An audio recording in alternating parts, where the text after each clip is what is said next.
The courthouse clock struck 7:45 p.m. as David Hensley stepped into the drizzle, his dark overcoat catching beads of rain. The night air was heavy, the kind that felt charged with something unsaid. He carried his briefcase close, his shoulders squared against the cold. It had been a long deposition, a case that had dragged on for months, one that had taken more from him than he cared to admit.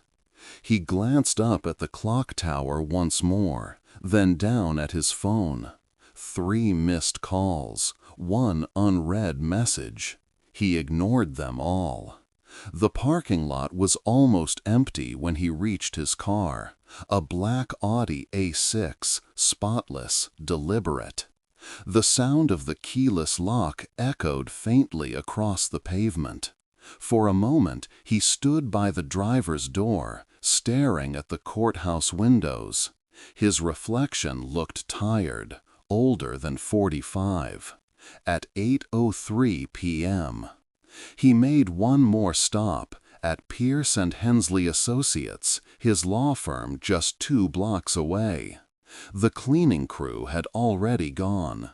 Inside his office, the faint scent of coffee lingered. He switched on the desk lamp, pulled out a stack of case files, and slipped 3 into his briefcase. Then he made a quick call. It lasted just over 2 minutes. No one would ever know who was on the other end. 8:27 p.m. By then, the rain had grown steadier. David drove through the heart of Rivermount, past closed bookstores and shuttered cafes, until the glow of Harper's Cafe caught his eye. He pulled over. Inside, he ordered his usual, black coffee and a slice of lemon cake. "Late night again, Mr. Hensley?" the cashier asked. "Last one," he said with a weary smile. When he returned to his car, he didn't drive off immediately. He sat there for almost 10 minutes, typing something into his phone, his face lit by the dim blue glow of the screen. Then he hesitated, sighed, and placed the phone face down on the passenger seat. The message he never sent read, "She knows. We need to talk before it's too late." 9:26 p.m. Traffic cameras caught his Audi gliding through the Westbridge roundabout, taking the northern exit toward Old Rivermount District, a route he almost never used. At 9:47 p.m., a passing dashcam recorded his car again, this time being trailed closely by a white SUV.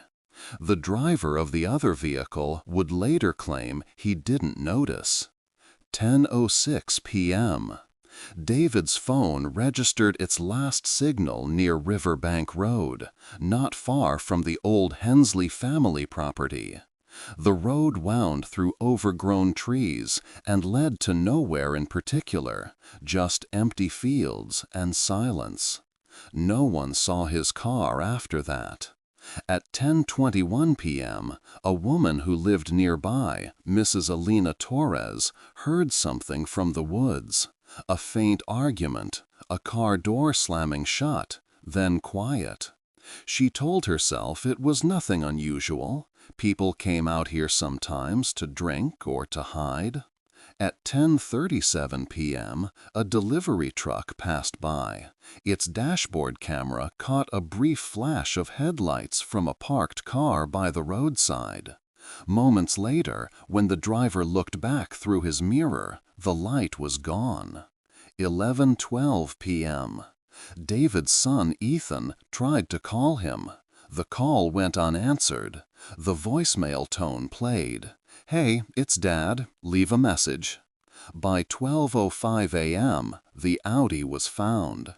It sat motionless at the edge of Riverbank Road, its hazard lights blinking weakly. The rain had washed over it, streaking the windshield in silver lines. Inside, his briefcase lay on the passenger seat. His wallet and keys were still in the glove compartment. There was no sign of a struggle, no broken glass, no footprints in the mud. Only the silence of the countryside and the faint hum of rain against metal. The phone, found under the passenger seat, had been wiped clean. No fingerprints. Only the unsent message remained in the draft folder. She knows. That was all.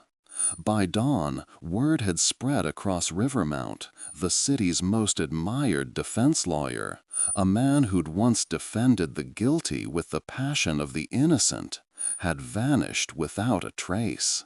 The police came, reporters followed, and speculation bloomed. But beneath the noise, one quiet truth lingered like the fog that morning. David hadn't planned to disappear. Someone had planned it for him. April 11, 2024, 7:30 a.m. The morning after David Hensley's disappearance broke like a quiet storm over Rivermount. The news hadn't yet reached the public, but the silence in the Hensley household was loud enough to fill the neighborhood. Margaret, his wife of 18 years, sat in the living room, clutching her phone, red-eyed and trembling. The police had just left after taking her initial statement, a simple recounting of the night before. At 8 a.m., Detective Elias Anderson of the Rivermount Police Department stood over David's abandoned black Mercedes C-Class in a parking lot 5 blocks from his office. The vehicle was locked. Inside sat his briefcase, untouched. His wallet and ID were still in the console. The driver's seat was slightly reclined, as if he'd been waiting for someone. No signs of forced entry, no blood, no struggle. By 9:30 a.m., the case officially transitioned from missing person to suspicious disappearance. Anderson, a man in his early 40s with a habit of chewing on his pen caps, didn't like mysteries that started with too much order. Everything about the scene felt arranged, too neat, too deliberate. April 11, 2024, 12:45 p.m. At Hensley and Hayes LLP, David's law partner Susan Hayes was visibly shaken. She told police he'd been under a lot of pressure lately, working on a civil case involving a powerful construction firm accused of fraudulent land deals. He was paranoid, she admitted, said someone had been following him. That line changed everything. Detective Anderson's notebook grew heavy with names: clients, rivals, former defendants, ex-staff. David Hensley had enemies, and plenty of them. April 11, 2015, 3:15 p.m. Police surveillance footage revealed David leaving the law firm at 9:42 p.m. the night before. He crossed the street, heading toward his car, and then disappeared from frame. No sign of struggle, no following vehicle, just gone. Could he have staged it? One officer asked. Anderson shook his head. If he did, he left everything behind: cash, cards, car. That's not a man running. That's a man stopped. April 12, 2024, 8 a.m. News broke across local television. Prominent lawyer missing under mysterious circumstances. Reporters gathered outside the Hensley home. Margaret, pale and composed behind her gate, asked for privacy and prayers. Inside, she received constant calls from David's colleagues, old friends, and the police. Her responses were always the same: "I just want him home." April 12, 5:40 p.m. Anderson met with a local security consultant, Tom, who confirmed an unusual detail. One of the traffic cameras near the Rivermount underpass had been deliberately turned away sometime between 9:30 and 10 p.m. on the night of the disappearance. That camera would have caught David's route perfectly. It wasn't vandalism, it was tampering. April 13th, 10:10 a.m. A witness came forward, Mrs. Lorraine Fields, a retired nurse living 3 blocks from the scene. She claimed she saw a dark SUV idling by the intersection around the same time David vanished. It was just sitting there with its lights off, she said. Then it sped away.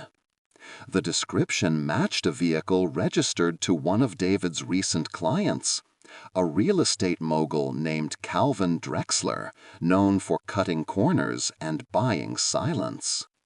When Anderson brought him in for questioning, Drexler laughed. "I wouldn't waste a bullet on that man," he said coldly, "but maybe someone else would." April 14th, 6 p.m. Search teams combed the riverside, the wooded stretch near Rivermount Highway, and even David's old vacation cabin. Nothing. It was as if the ground itself had swallowed him. Margaret started visiting the police station daily, bringing new photos, old addresses, anything that might help. She was the portrait of a desperate wife, grieving, sleepless, begging for leads. But Detective Anderson's instincts whispered otherwise. Something in her eyes, not guilt, but control. A calm beneath the fear. He dismissed the thought immediately. Grief takes strange forms, he reminded himself. April 15th, 8:30 p.m. A new piece of evidence emerged. A fragment of David's watch rest found near the abandoned docks, its glass face cracked, strap torn. Not enough to prove foul play, but enough to ignite the town's panic. Reporters now called it the Hensley Mystery. David Hensley, a respected attorney, had vanished without a trace. A car left behind. A camera turned away. A clock frozen at 9:47 p.m. The pieces didn't fit. Not yet. But someone, somewhere, was watching the investigation unfold, hoping it stayed that way. Rain slicked the streets of Rivermount, the kind of relentless drizzle that made everything look washed and weary. Detective Elias Anderson leaned over his cluttered desk at the precinct, staring at a corkboard covered in photos, maps, and time-stamped notes. At the center, David Hensley's picture, confident, clean-cut, and unsettlingly calm. Anderson traced a red string from the photo to a map pin marked Rivermount Underpass. That was the last confirmed location. The car, the missing camera, the dark SUV. And beyond that, nothing. He rubbed his temples and exhaled slowly. Where the hell did you go, Hensley? April 16th, 2024, 9:40 a.m. A call came through from the forensics lab. The cracked wristwatch found by the docks held traces of river silt and motor oil. Not surprising, the docks were filthy. But there was something else. Fibers embedded in the torn strap, deep navy in color, consistent with upholstery fabric from a vehicle. Anderson stood instantly. You're saying it was ripped off inside a car? Most likely, the tech confirmed. A struggle. Someone grabbed him, or he fought back. The detective's jaw tightened. That small clue shifted the tone of the case from disappearance to potential abduction. April 16th, 2024, by 12:15 p.m. Calvin Drexler sat opposite Anderson, his heavy gold wristwatch catching the fluorescent light in the investigation room. Drexler was power personified, sleek suit, sharp smirk, the kind of man who turned intimidation into performance art. Anderson flipped open his file. "You were near the underpass the night David Hensley disappeared.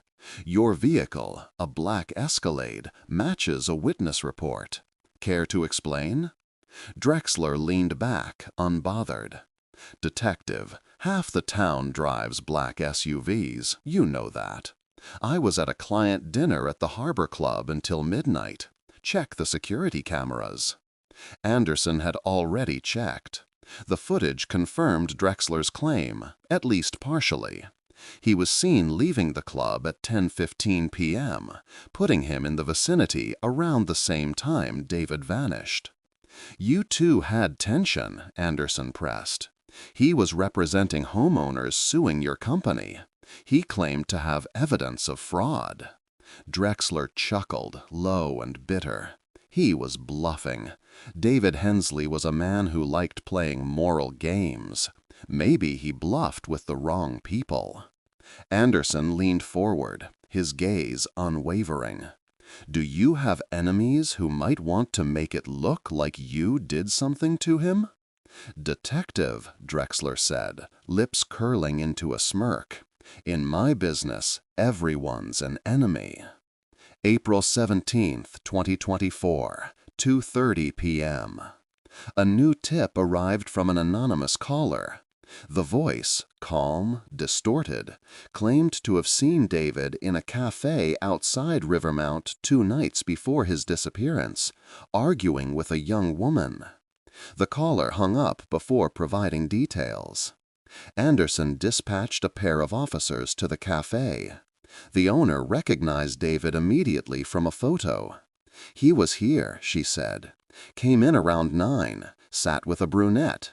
She looked upset, crying actually. They left after 20 minutes. He paid the bill." "Do you know who she was?" Anderson asked. She shook her head. "But she dropped something, a bracelet." She retrieved it from a drawer. A thin gold chain with a tiny heart charm. Engraved inside were the initials A.H. Anderson pocketed it carefully. A.H. Who the hell are you? April 17th, 28:45 p.m. At home, Margaret Hensley sat in her dimly lit living room, staring at the front door like she expected him to walk through it at any moment. Her mother sat beside her, murmuring prayers under her breath. The phone rang. It was Anderson. "Mrs. Hensley, I wanted to update you personally. We're following some new leads. A woman may have been with your husband the night he disappeared." Margaret froze, her fingers tightening around the receiver. "A woman?" "It's early to draw conclusions," Anderson continued gently. "It could be a colleague, a client, or someone unrelated. I just didn't want you hearing about it from the media." Her voice wavered just slightly. "Thank you, Detective. I appreciate that." When she hung up, she sat very still. The ticking clock on the wall was the only sound in the house. After a long minute, she rose, walked to the window, and stared into the night, her reflection calm, unreadable. April 18th, 11:20 a.m.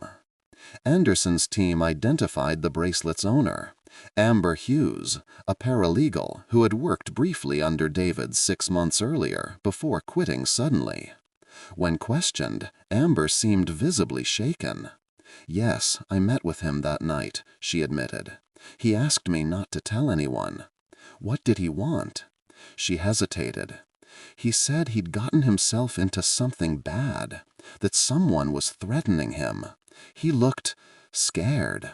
"Who was threatening him?" "I don't know," she whispered. "He wouldn't say. But he mentioned a name, Kenton. He said if anything happened to him, that name would mean something." Anderson's pulse quickened. A new lead. April 19th, 7 a.m. A background check revealed that Kenton Raves, a former private investigator, had worked with Drexler's company 2 years prior before being fired for unethical surveillance practices.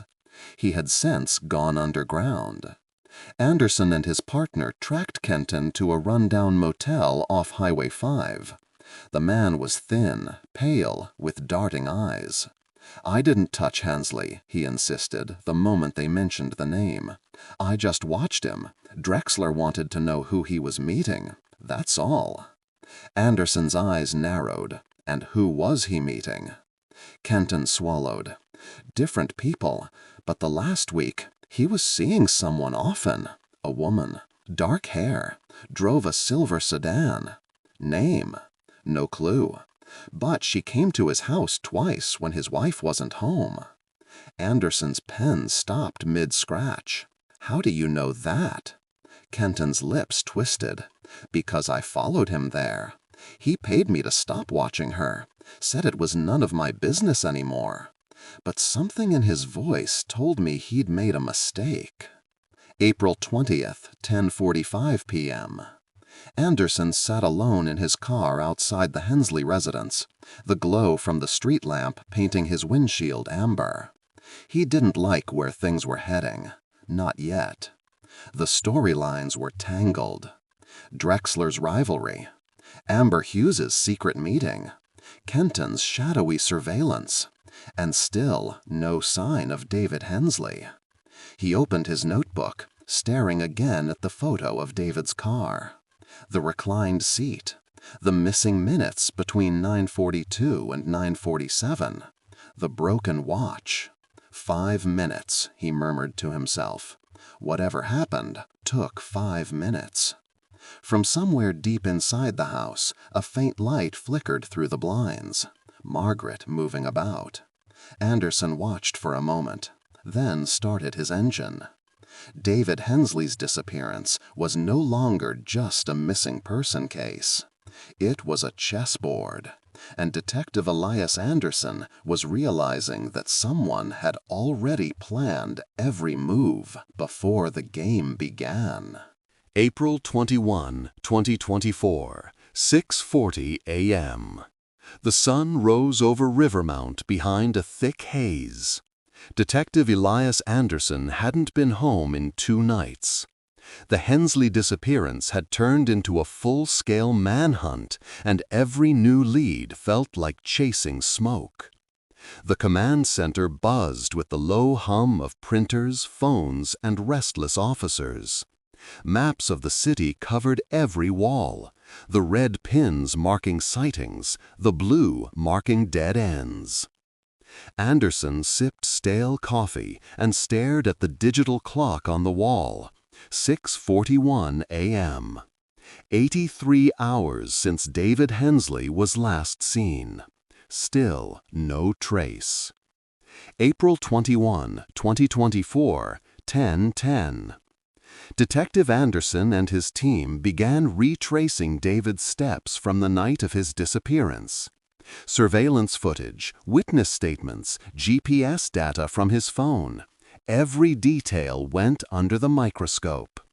Then something odd surfaced.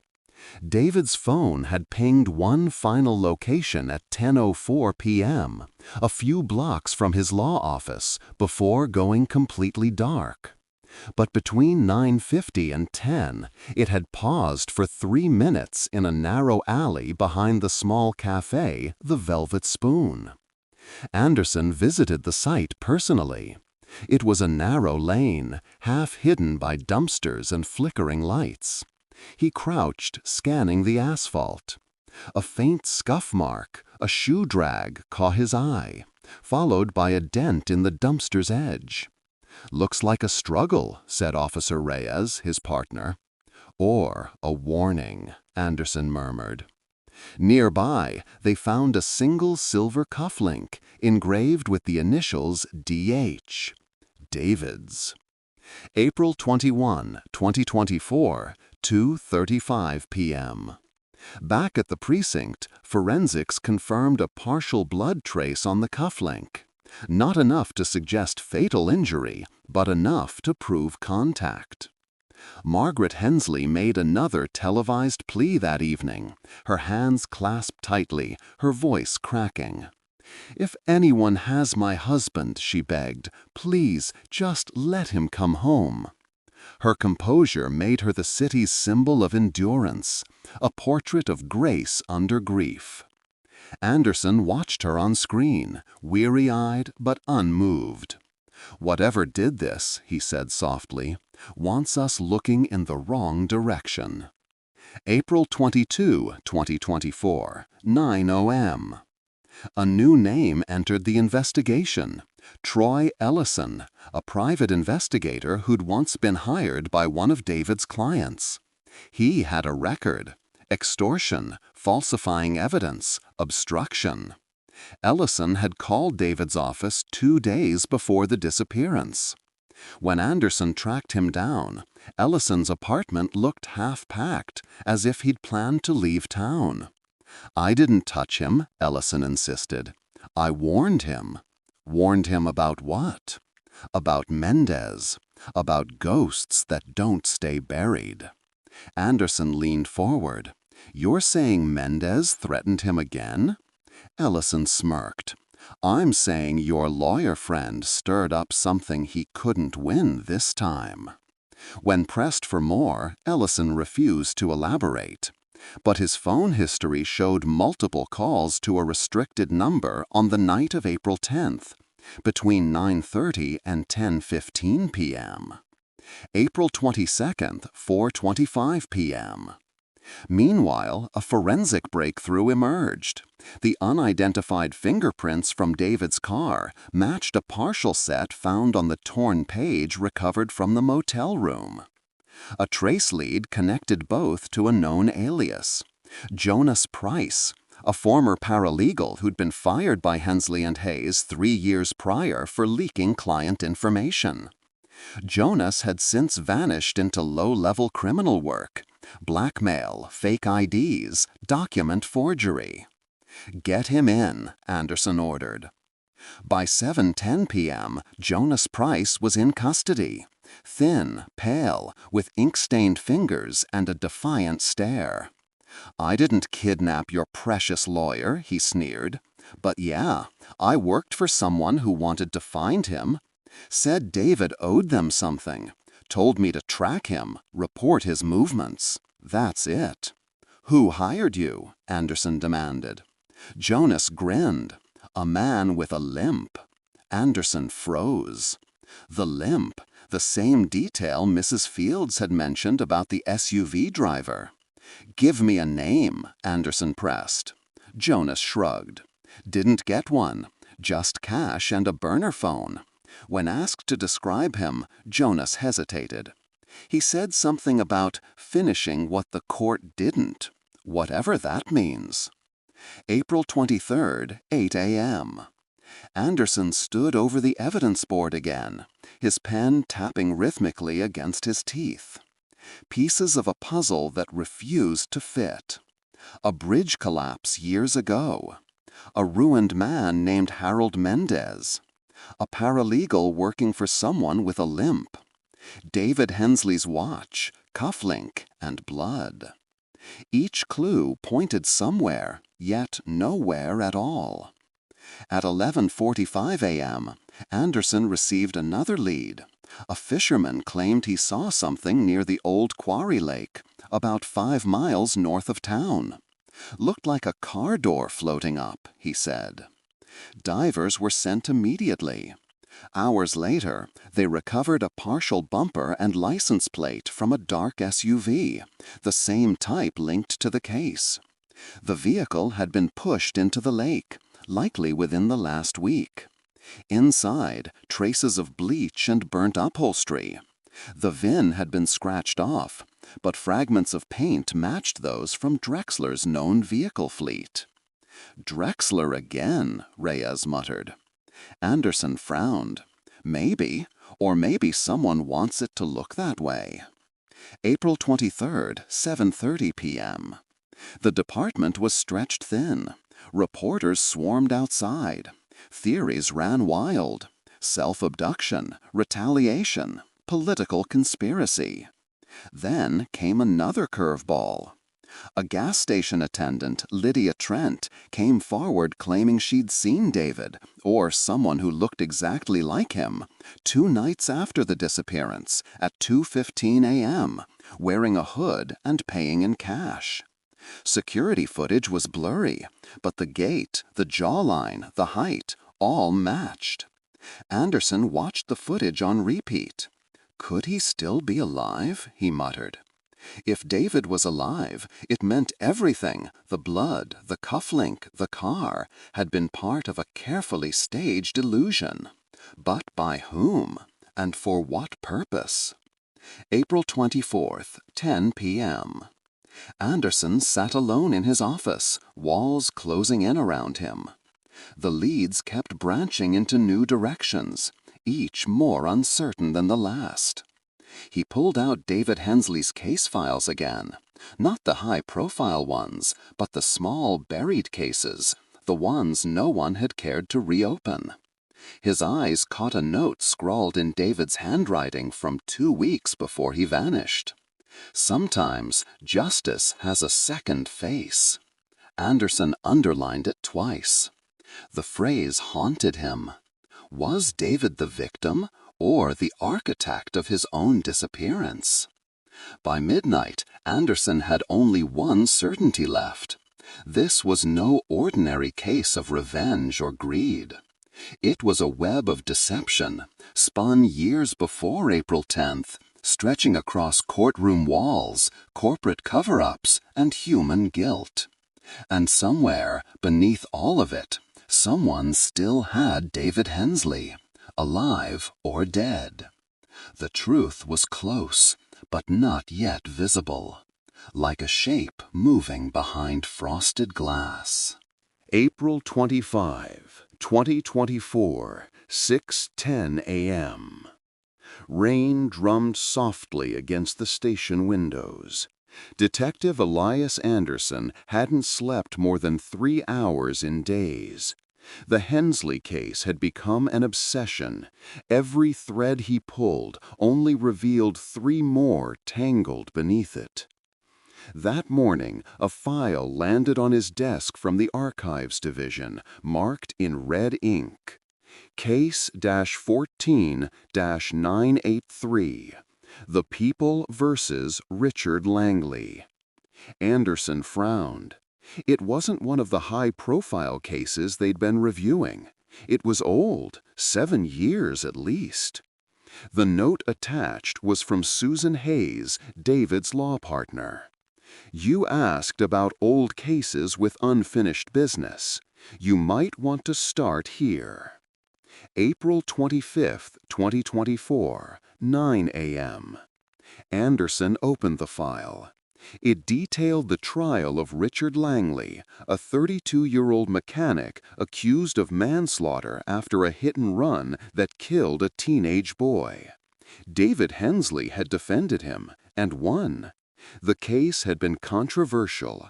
Key evidence had gone missing, and a witness had recanted at the last minute. Langley served no time. The victim's family, the Brentons, left Rivermount soon after, heartbroken and furious. Anderson read a short transcript where the father, Michael Brenton, shouted in court, "You bought your freedom with my son's blood, and I'll never forget it, or the man who helped you."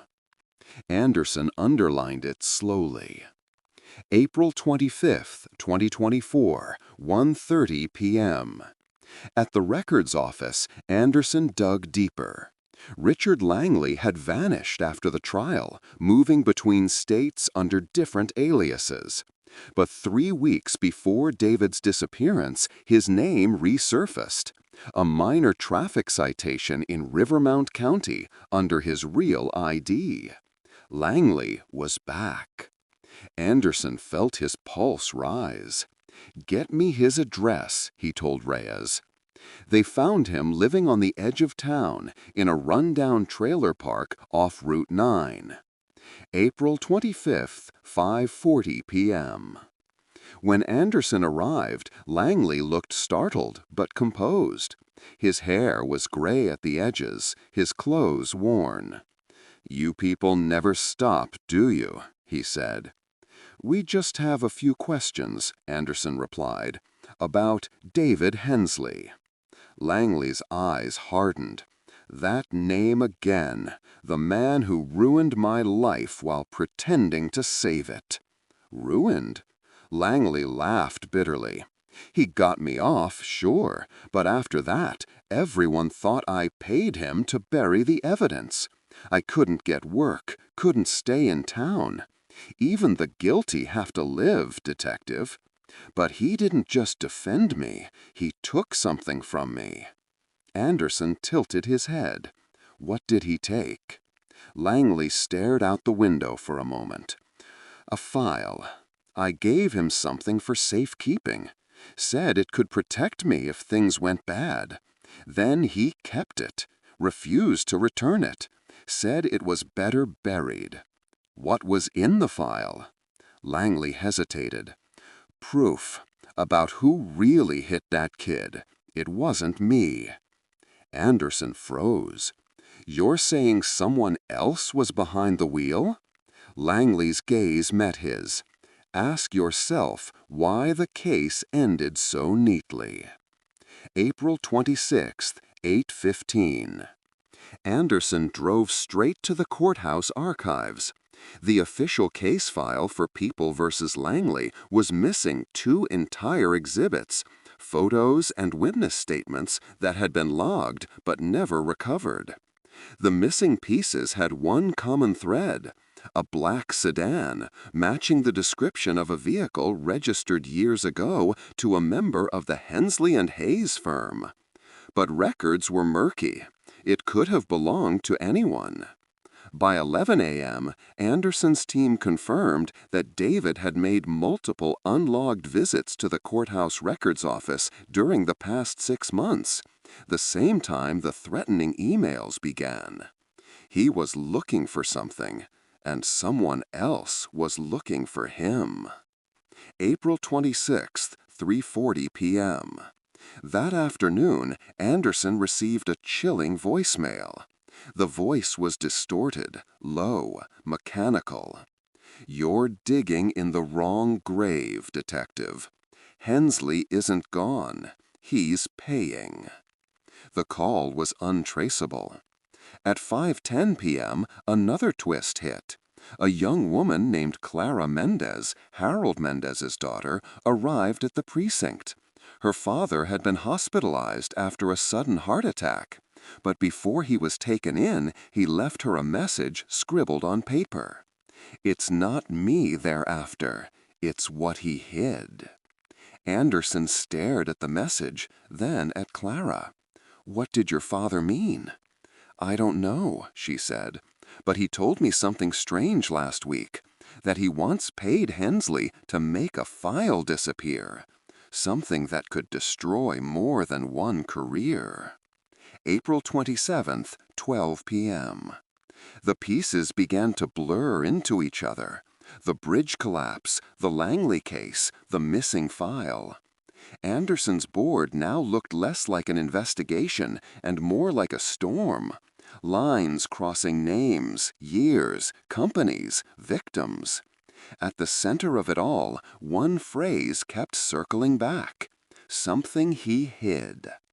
Was it the same file Langley spoke about? Was that why Hensley vanished? April 27th, 8:30 p.m. That evening, a search warrant was executed at Hensley's law office. Behind a false panel in his personal cabinet, officers found a small locked metal box. Inside were fragments of torn papers, partially burned, old statements, photographs, and one still legible name: Langley, Exhibit C. Anderson stared at it under the lamplight. The photo showed the aftermath of a crash, the front of a black sedan, dented, splattered with mud. But there was something faintly visible on the windshield corner: a law firm parking permit. Anderson's stomach dropped. If the photo was genuine, it meant David Hensley had covered for someone connected to his own firm. Someone who let an innocent man take the blame 7 years ago. April 28th, 9 a.m. Anderson briefed his superiors. The investigation officially expanded into possible judicial misconduct. But even as the truth darkened, one thing didn't change. David Hensley was still missing, and whoever had taken him was still in control. Forensics later determined that the burned papers had been destroyed just days before the abduction, almost as if David had tried to erase the past before someone else could use it against him. Someone had found out. Someone had punished him. Anderson's instincts screamed that the case was close to breaking open. But the real crack, the devastating truth, was still waiting to surface in silence. Rivermount, Thursday, 9:45 a.m. Detective Anderson stood before the corkboard in the incident room, its surface layered with photos, timelines, and scribbled notes. The name Langley sat dead center now, circled 3 times in red marker. A man once defended and saved by David Hensley himself. Langley had been the central figure in a corporate fraud scandal 3 years prior, an ugly case that cost hundreds their jobs. David had dismantled the prosecution's arguments so thoroughly that Langley walked free, but the company he once ran was destroyed, and several victims had gone bankrupt. Now Anderson was staring at what looked like poetic justice. A fingerprint lifted from the abandoned property's doorframe matched one in the records, Langley. And just this morning, a gas station attendant on the outskirts of Rivermount identified him from a photo lineup. Yeah, the man had said, he came in a few nights before that lawyer went missing, seemed nervous, bought duct tape and rope. It was enough. Thursday, 2:10 p.m. Langley, Anderson said, as they surrounded a weathered apartment block on the south end of town. Rivermount Police, come out with your hands visible. The door creaked open. Langley appeared, lean, bearded, and unshaven. His eyes darted from one officer to another. "You think I did something to Hensley?" he rasped. "I owed him. He saved me." Anderson didn't flinch. "Then you'll have no problem explaining the fingerprint on the property where he was found." Langley's lips parted, but no words came. The silence was answer enough. Moments later, he was cuffed and driven away. Thursday, 6 p.m. The news broke like wildfire. Breaking: suspect arrested in lawyer's disappearance. Police link case to past corporate fraud scandal. Reporters lined the precinct steps, their microphones catching the flash of camera lights as Detective Anderson gave a brief statement. "We have a suspect in custody. Evidence is under review. We remain committed to full transparency once verification is complete." Inside, the team exhaled for the first time in weeks. Margaret Hensley watched from home, eyes swollen, hands trembling around a half-empty mug. When Anderson later called to inform her personally, her voice broke. "Thank you," she whispered. "Maybe now I can finally breathe again." For a moment, it seemed like closure was near. Friday, 8:32 a.m. Anderson sat in his office, reviewing the interrogation footage. Langley looked restless, cornered. "I didn't touch him," Langley insisted, banging his fists on the table. "I went to that property because someone told me he wanted to see me there, said it was about repayment." Anderson leaned closer to the screen, replaying that sentence again. "Someone told me?" he asked. Langley had looked confused. "A woman. She called from a private number. Said she worked with him. I don't know. She sounded official." That detail had been easy to overlook at first. There were dozens of women linked to David's firm. But something about the timing nagged at Anderson. He checked the call log found on Langley's prepaid burner phone. The number had been deleted. Only the timestamp remained. Monday, 6:14 p.m., less than 40 minutes before David vanished. Friday, 9:10 a.m. Detective Reyes, Anderson's partner, tapped lightly on the door. "You'll want to see this," she said. She handed him a thin envelope. Inside were forensic updates from the abandoned property. "Fingerprint confirmation solid," Reyes said. "But here's the thing, the pattern's partial, not complete. It only matches 3 ridge points of Langley's print, not enough for full verification." Anderson frowned. "You're telling me the match could be wrong?" "I'm saying it's uncertain," she replied. He sat back, the faint buzz of fluorescent lights filling the silence. Outside, reporters were already calling it an open and shut case. But something in his gut twisted. Langley's story, the phone call, the lure to the property, fit too neatly, like a play rehearsed by an unseen director. Friday, 1:45 p.m. Langley was officially charged pending trial. The DA wanted the paperwork filed by Monday. Anderson stared at the report on his desk. The ink from his pen had bled into the paper where he'd written motive, retaliation. But then the inconsistency arrived, small, almost invisible. A tech analyst named Dana burst into the office waving a data sheet. "Detective, we just cross-checked the gas station's timestamp with the surveillance footage you pulled, and the clock on their system was off by 22 minutes. Langley couldn't have been there before the abduction. He was in another part of town entirely." Anderson looked up sharply. "You're sure?" she said. "Absolutely," she said. "That ID testimony? It's invalid. The whole timeline collapses." The detective's stomach sank. Everything they'd built now hung by a single fraying thread. Friday, 5:12 p.m. Anderson returned to the evidence room and stared again at the photographs of the abandoned property. The dust, the ropes, the faint drag marks leading toward the cellar. Something was missing, a presence he couldn't yet name. He whispered under his breath, "Someone's rewriting the story." And for the first time in days, he didn't mean Langley. Saturday, 7:12 a.m. at the Rivermount Police Headquarters. The air in the precinct was thick with embarrassment and unease. Overnight, word had leaked to the media. Key evidence missing in Hensley case. Anderson had been awake for 20 hours, pacing the hallway outside the evidence room while technicians rechecked every locker and logbook. "It's not just missing," said Dana, the tech analyst. "It's wiped. Someone deleted the sign-out entry too. That USB didn't just vanish. Someone removed it and covered their tracks." Anderson's jaw clenched. When was the last verified sighting?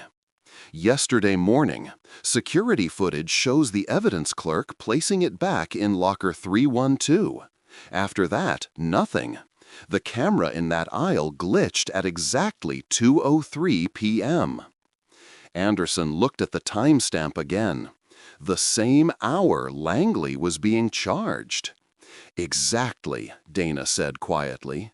"Someone inside the department knew we were distracted." Anderson rubbed his temples. "And the footage from the malfunctioning camera?" "Corrupted," she said. "The system rebooted during the outage."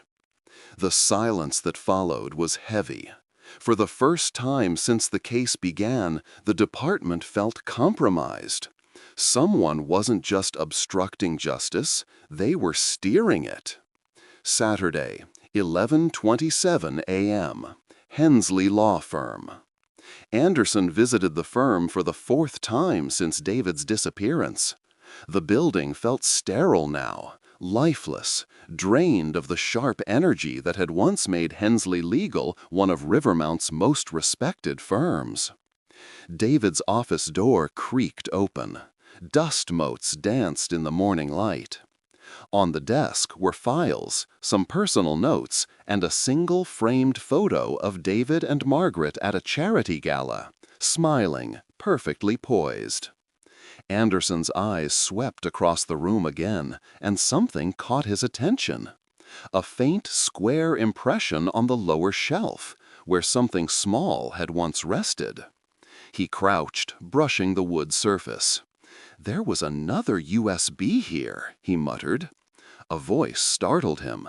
"Detective?" He turned. It was Lena Murray, David's longtime assistant, a slim, anxious woman in her early 40s. "I wasn't expecting anyone today," she said softly. Anderson nodded. "I needed to look through a few things. When was the last time you were in here, Miss Murray?" "Before he disappeared," she said. "He asked me to leave early. He said he had a client meeting, but no appointment was on the books." "Did he seem agitated?" Anderson asked.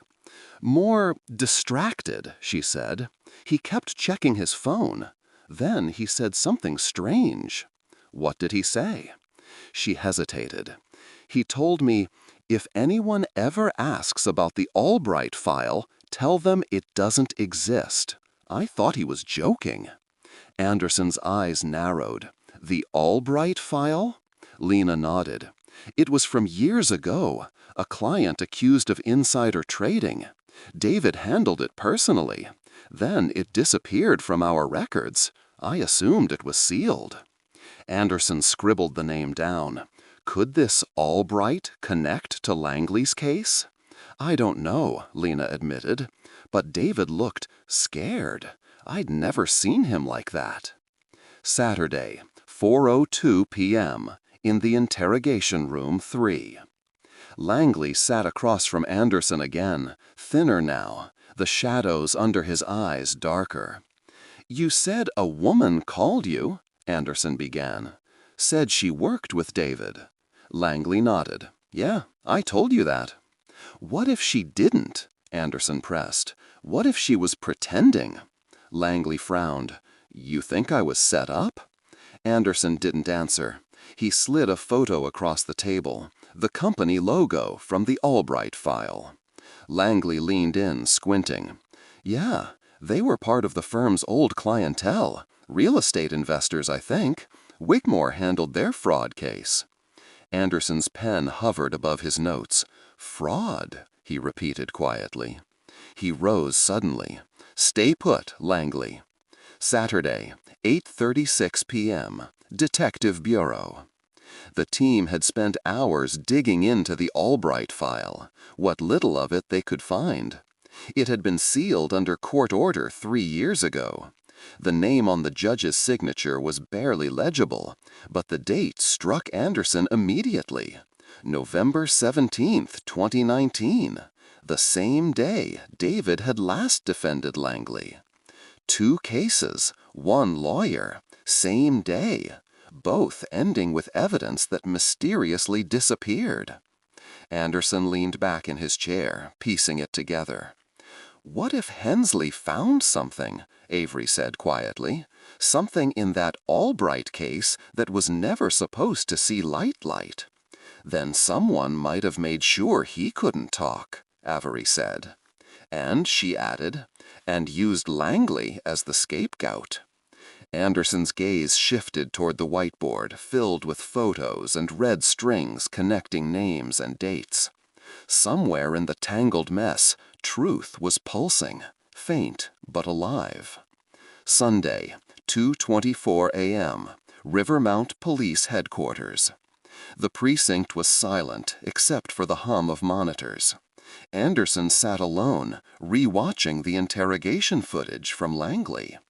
Midway through the recording, a small sound, barely audible, made him pause. A click, then faint static interference. He turned up the volume.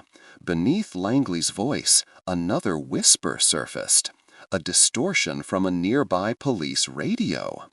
It caught one clear word before vanishing. Albright. Anderson froze. The whisper hadn't come from the recording room. It came from inside the building, picked up during the session. Someone at the station had been listening. Sunday, 6:11. Anderson stood outside, watching dawn break over the city. The cold air bit at his skin, but it helped him think. He thought of the missing USB, the corrupted footage, the Albright file, and the phantom woman's call. This wasn't random. It was methodical. Someone had constructed a perfect illusion, a crime designed to fold in on itself. As the first rays of sunlight touched the wet pavement, Anderson whispered to himself, "This isn't about revenge anymore. This is about exposure." And somewhere, miles away, in a quiet Rivermount suburb, Margaret Hensley sat alone at her kitchen table, staring at her reflection in the window, her face pale, eyes distant, as a faint smile flickered and disappeared. April 29, 2024, 6:45 a.m. The morning sky hung heavy with low clouds as Detective Anderson sat in his office, the case file of David Hensley spread open before him. It had been 19 days since the lawyer's disappearance, 19 days of pursuit, deception, and exhaustion. Langley's arrest had briefly restored order to chaos. The public believed justice was served. The newspapers screamed "Revenge solved," and the police department finally breathed again. But Anderson couldn't. Something still felt wrong. April 9, 2022, 8:15 a.m. He stared again at the timeline pinned to the investigation board. Langley was clever, but not meticulous. His supposed alibi, which they disproved, was too clean, too rehearsed. The anonymous tip that led them to him had been sent from a station computer, not a civilian's device. Anderson had brushed that detail aside under the weight of public pressure. Now, with Langley awaiting trial, a call came in for Detective Anderson. It was from a man called McClown. He reported a man, weak and frail, lying helplessly in an abandoned property close to his. He said he was there checking his property when his dog came back from that direction, barking so hard. And when he followed the dog, he saw a man somehow matching David's description, lying unconscious. Immediately, Detective Anderson and his team arrived at the location. It was indeed Hensley. He was rescued, found bound and barely alive in an abandoned cottage at the edge of Willow Marsh. He had slipped into a coma immediately after being recovered, and hadn't spoken a single word since. He was rushed to the hospital for proper examination and treatment. 2:30 p.m. Anderson met with Officer Gina Porter, one of the younger members of the team. She hesitated at his door, holding a brown evidence envelope. "Sir, I found something strange. Remember the logs from the day the anonymous tip came through?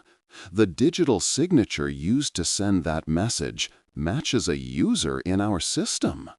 Anderson straightened. "A member of our station?" "Yes, sir. Someone with administrative clearance. But they wiped their ID afterward." Anderson's gut tightened. He asked her to trace what she could. Hours later, the name Officer Ian Barrett surfaced. Barrett had been with the station for nearly 15 years, a quiet man, loyal. He'd also been one of the first responders when Margaret Hensley called in her husband's disappearance. April 30, 2022, 10 a.m. Anderson requested to see Barrett immediately, but Barrett didn't show up for his shift. His phone went straight to voicemail. That same afternoon, Margaret visited the hospital. The nurses reported she'd seemed unusually nervous. Anderson's suspicion sharpened. He requested a quiet surveillance team to follow her movements, not as a suspect yet, but as a person of interest tied to Barrett's sudden disappearance. That night, Margaret drove not home, but to a storage unit on the outskirts of town. The unit was registered in Barrett's name. Inside, investigators found a burner phone, cash, and a flash drive containing deleted security footage from the night David went missing. And in that footage, faint but unmistakable, was a woman, Margaret, standing beside a white van, her face partially covered, her body trembling. Barrett was with her. Anderson watched the recovered footage again and again, each time more stunned than before. The truth was no longer a whisper, it was a scream. Margaret Hensley, the grieving wife, had orchestrated her husband's disappearance, and Ian Barrett, the loyal officer, had been her accomplice. They had drugged David, transported him to the old cottage, and left him bound and unconscious, assuming he would die before being discovered. Barrett had ensured the investigation moved away from her, feeding false evidence, sending anonymous tips, manipulating logs. It had been a near-perfect deception. Approximately April 30, 2024, 7:30 p.m. When they brought Margaret in for questioning, she didn't deny it. Not immediately. Her hands shook as she adjusted her wedding band. Her eyes were swollen from sleeplessness, her voice low, defeated. "I never meant to kill him," she whispered. "I just wanted him gone." Anderson leaned forward. "You hired Barrett to help you?" She nodded slowly. "He owed me. Years ago, I helped him when his daughter needed surgery. I paid for it. He said he'd repay me someday. I never imagined it would come to this." Tears rolled down her cheeks as she continued. "David wasn't the man people thought he was. He had secrets, dirty cases, blackmail, lies. I was scared someone would hurt me to get to him. He wouldn't grant me a divorce, said I'd ruin his image. For 2 years I begged him. He wouldn't let me go. Then I met someone," she said faintly. "He was kind. He cared. I thought maybe, just maybe, I could have another life. I didn't tell him about the plan. I couldn't. I didn't even tell him where David was. I thought he'd die there quietly, and it would all be over." Her sobs filled the room. "I didn't have the heart to kill him, so I left him to die." May 2, 24, 9 a.m. Barrett was later found hiding in a cabin upstate. He confessed to helping her, saying he believed David was abusive, controlling, and dangerous. He claimed he only helped her disappear him, not realizing David would be left to die. The story stunned the city. Every assumption, every headline, every theory had been wrong. David eventually awoke, weak but alive. When questioned, he refused to testify against Margaret. His only words to the press were chillingly simple. "We both made mistakes. I guess we both served our sentence." Langley was released immediately with an apology, and the case was closed.